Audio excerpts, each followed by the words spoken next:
Jimmy. Jimmy. Jim, James, son.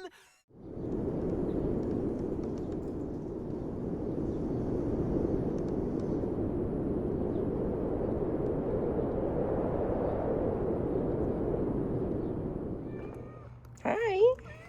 I know. My goodness, look at you. You're a pretty kitty. I know, and so talkative. What do you have to say to the world? Oh, okay. I think Maya Angelou said something similar. Yeah, you're right. Look at that fluffy tail. That's a gorgeous tail. Hey, that's enough, you two. No, come on. Oh, my goodness. So grumpy. Excuse the wind noise. Spring is here. We did get one running board in place. These are the heavy-duty Mexican-made ones that need quite a bit of adjustment. We now have this one removed, and you can see that the metal here is excellent.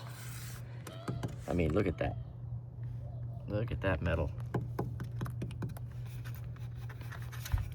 Basic surface rust, but no rust through. You got like your crunchy bits here.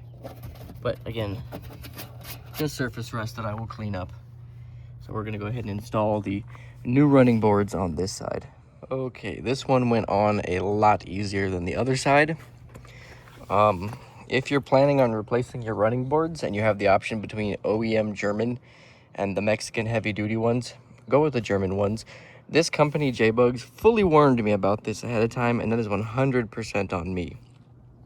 I'm not going to say we're sponsored today by them, but they've certainly helped out quite a bit during this build. I have a couple dozen of these stickers now, so I'm going to put them on everything. But they look good. I mean, I really can't complain. I did have to drill out quite a few bolts that decided to snap off. I haven't checked if the door still opens properly. Yeah, it does. Okay. It doesn't close properly, but it never did. So yeah. Now we have running boards, and it looks a heck of a lot better. Nice. Guess what I found under the back seat? Ooh. And it even still has all the little feetsies on it. Look at that. We're one step closer. Boy, I like the way that shines in the sun like that. If only we could find this chrome strip. Well, you can always tell when I'm laying on my back because Fathead is right here with me. Hey, Fathead, did you know that the rusty window said hello? You gonna say hello back? I mean, that's about as close as you're gonna get realistically. Fathead's a good boy. He's definitely a good boy.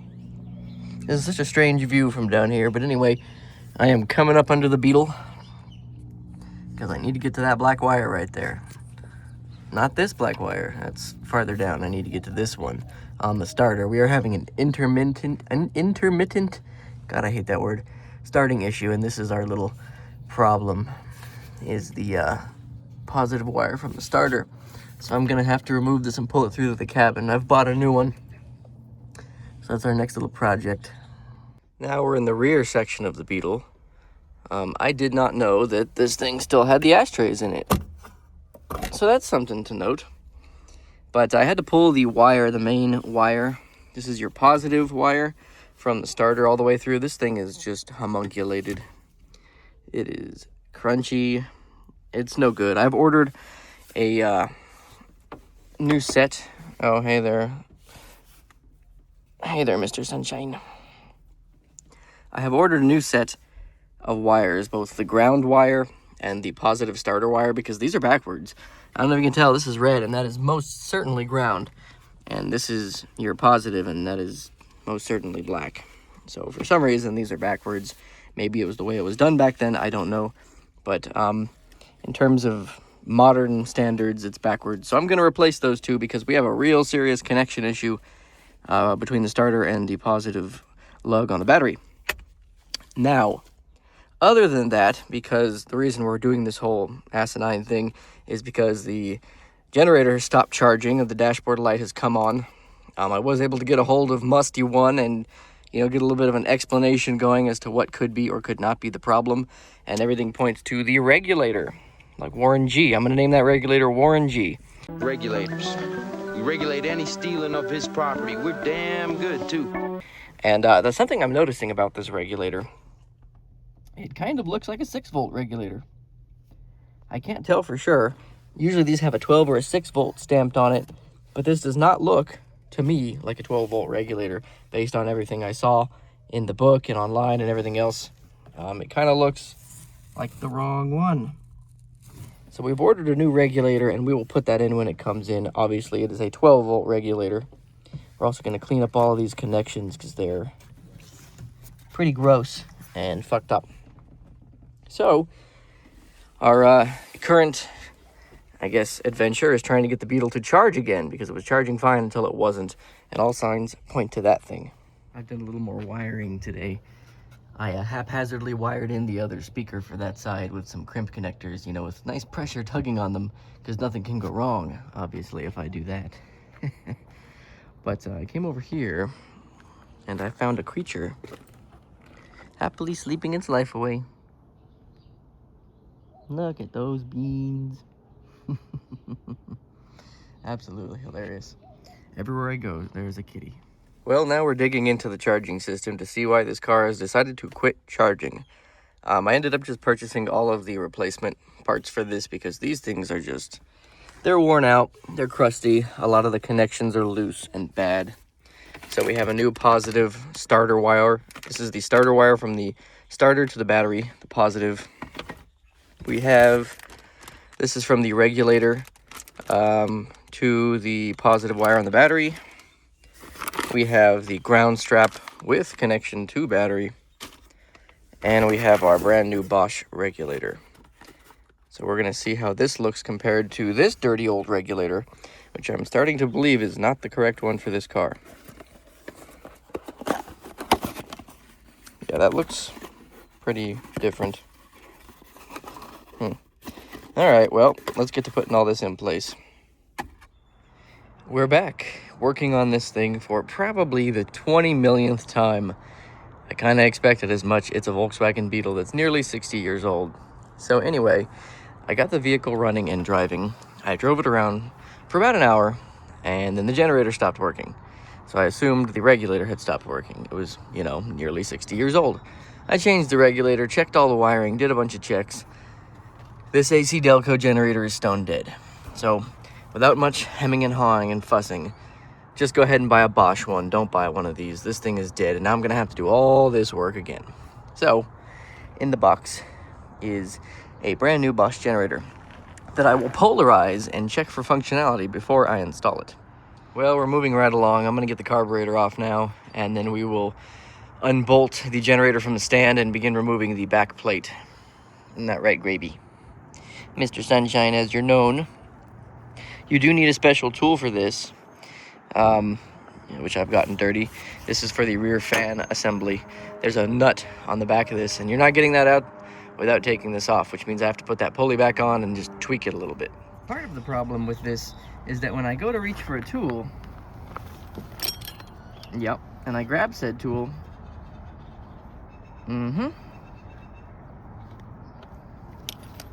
any tool really, Mr. Sunshine needs his affection all day long, every day.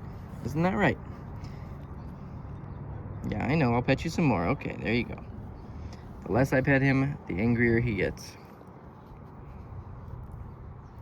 Alright, it is now several hours later, and I have been messing with this thing for like half of the day. The sun is like over there somewhere now. I decided, just for the looks, to paint the crank pulley, not in the best way, but it looks nicer. I also painted this rear tin because it, you know, anything less rusty looks a little more attractive. The next thing I did was change the spark plugs wires with some MP units. These Bosch ones, and these are actual genuine Bosch ones. I don't know if I can catch it, the brand there. Yeah, see those? Bosch, made in USA, are junk. I know a lot of Volkswagen people jerk their gherkin over the whole Bosch OEM parts being better, but those were terrible. They would cause misfires, random sputtering. They would never click onto the plug all the way. They would always fly off when I would rev the engine up, so that's enough of that. Those MP wires clicked right on and stayed in place like they were supposed to. I like those parts. Next thing is this Bosch generator. This has been a real thorn it would not polarize at all. I had to polarize it through the regulator and then it polarized. And right now I'm kind of working on these little attachments, these little, whatever you want to call these, where it connects to the fan. The keyways that they manufactured this with are like improperly machined, so I had to cut down the keyway just like a hair to get the pulley on properly. So that's what we're dealing with right now. I have a huge mess right here and the wind is kind of picking up. So I'm gonna try to put this just all back together and see what happens. Many hours later, as you can tell by the length of the shadows, everything's back together. So we're gonna go put the key on, see how easily she starts up, and see if it's charging. As you can see, I've been poking around electrically, so I think I know the answer. So the light comes on. Doesn't like to start up, she's a little cold-blooded. And the generator light stays on until you rev it up. And then it goes away and it stays off, and that's the end of that. And it charges. So guess what? Problem solved. Kind of, sort of. I don't know. Look at the dust in here. This thing's disgusting. I really need to take this thing to get cleaned. I'm disgusting. I need to take me to get cleaned. But there you go. No more generator lights. You don't even want to know what it looks like back there. Battery's not even hooked up all the way. But there we go. We're charging. Isn't that something else? Now I just got to get this thing to drive. That's our next big project, is to get to drive all the way to the car wash so I can wash it. Yeah, right. This is where all my day goes, Jerry. Into that fucking Nazi piece of shit right there. I will say this thing does do 55 miles an hour to 60 pretty easily, all things considered. I expected this thing to be much more like attitude-y about it, but no, this thing will do 60 near all day long. I'm actually impressed. Now it's very loud in here just because there's absolutely, you know, no sound deadening or whatever, but yeah, this thing drives pretty good for the age and everything considered. So I guess I will catch you guys later. I mean, look at this. We are on the open highway, folks. This is a little bit terrifying, I'm not gonna lie. I feel like a crosswind and a ladybug. If a ladybug were to collide with me right now, I would be dead. Everything is smooth and...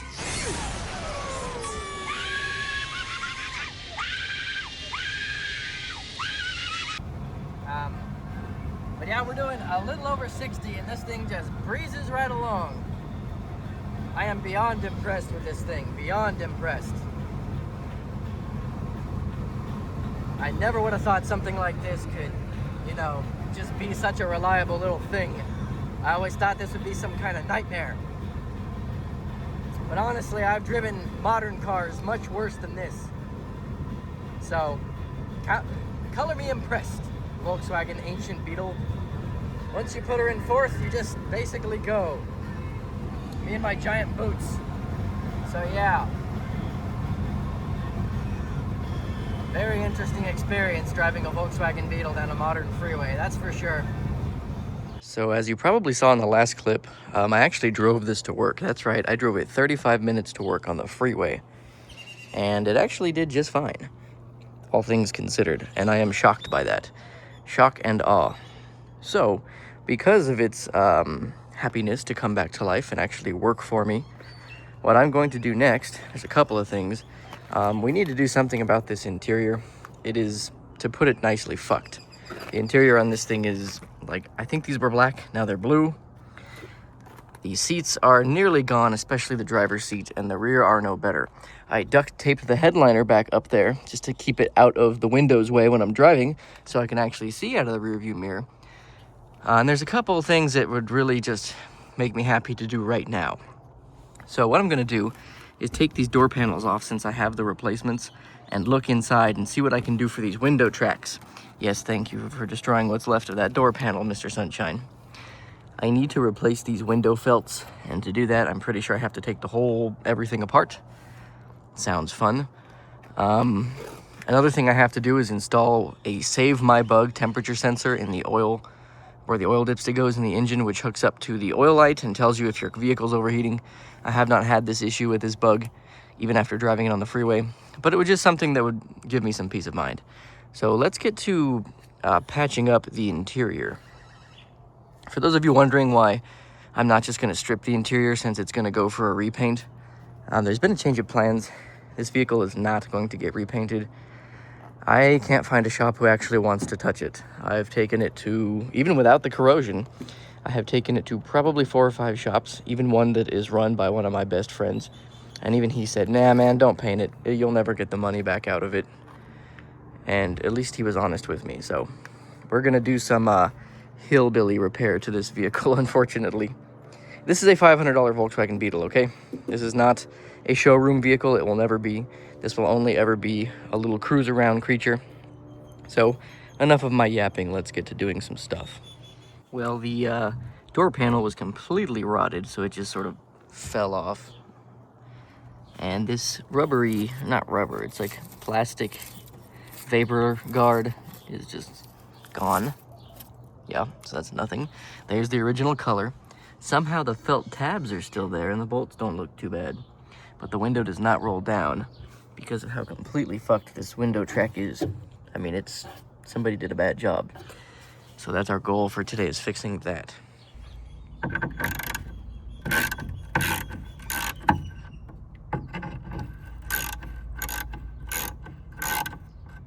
All right, I have the regulator out and I use silicone grease to grease the whole thing so it would work a lot better.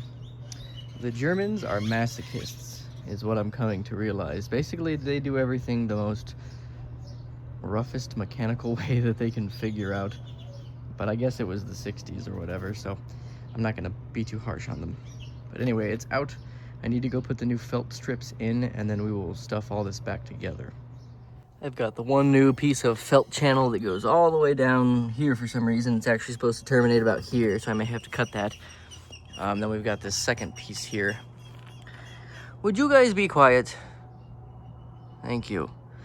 Anyway, we got this second piece of felt trim that goes all the way here. Then it goes all the way around with some clips and all the way down to this bent track. Luckily, it's bent outward and not inward, so it should be fine. Well, I lubed up the window track, put all the new felts in place along with the quarter window felts, so basically all this is new. Unfortunately, while trying to roll up the window, I broke the crank handle. And what sucks about this is this crank handle is literally brand new. Like, it has never ever been used, not even once. So if you do happen to be shopping at J-Bugs, don't buy this because it stinks. Luckily, I have a spare that I got, so hopefully that one doesn't break as well. What a rotten pain. All right, I've attached door handle number 2. Thanks for that, J-Bugs. And we're gonna see if this thing rolls down. Previously, it didn't roll down at all. It would probably roll down to about here and then it would jam, and that was the end of that. So what we're gonna do now is see if it rolls down better than it did, which is, you know, anything is good. So let's see what we got. Oh yeah. Wow, that rolls down really nice. A bit crunchy sounding. Kind of hard to do this with one hand, but yeah, it rolls up and down pretty easily, apart from the noise. Huh. Well, that's a lot better than it was. The next thing I have to do is remove all of these little chunks left over from the door panel and replace every single one of these plastic rivets. See these little things right here? Replace those along with these pins and get a whole new door handle, or not door handle, door panel put on. But before I do that, I need to vacuum out this door of just general filth and give it a clean up. And another thing that I'd really like to do, also I got to put this like rain gutter back on because I forgot about that. And I like it with the rain gutter. You know, some people like it without, but I like to get the rain gutter. It looks nice. And I'm really debating just painting the whole interior door. For sure I need to put a vapor barrier, but before I do those things, I'm very tempted to sand all this down and paint it back to this red that it was. So we'll see what I end up doing. So what I've done is put a vapor barrier on the door and put new plastic push clips all the way around it. It's probably not the best vapor barrier in the whole world, but it's better than nothing. I have to cut the little holes for the door handle and we can put the new door panel on. I've decided not to paint it just because there's kind of no point, you know? I just want the interior to be a nice place to be while I'm driving this pink thing. So let's put that door panel on. Well, that's what you end up with after fighting with the door for probably 3 or 4 hours. It was probably easier getting all the window stuff fixed than actually putting the door panel on. I am not amused by these MP brand door panels. I was told that this would be pre-cut, as would this, but no, I had to end up cutting a hole for both of those things, and I really don't like doing that because you never know what you might fuck up. But they did go in. All I can say is I'm glad I didn't live in the 70s. I would not be okay with this.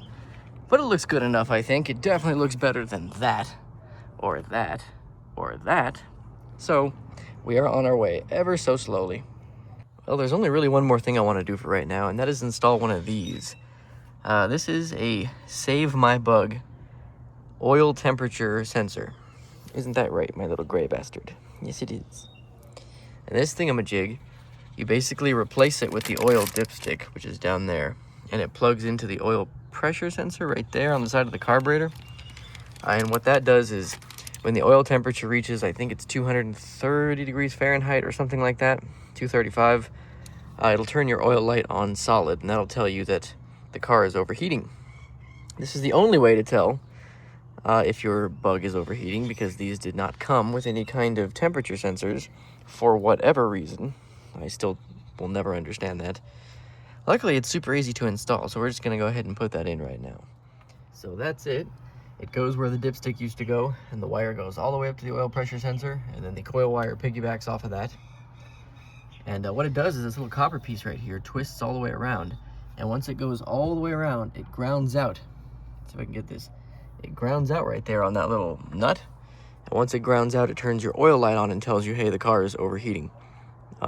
These vehicles came with zero kind of temperature control or gauge from the factory, which is ridiculous.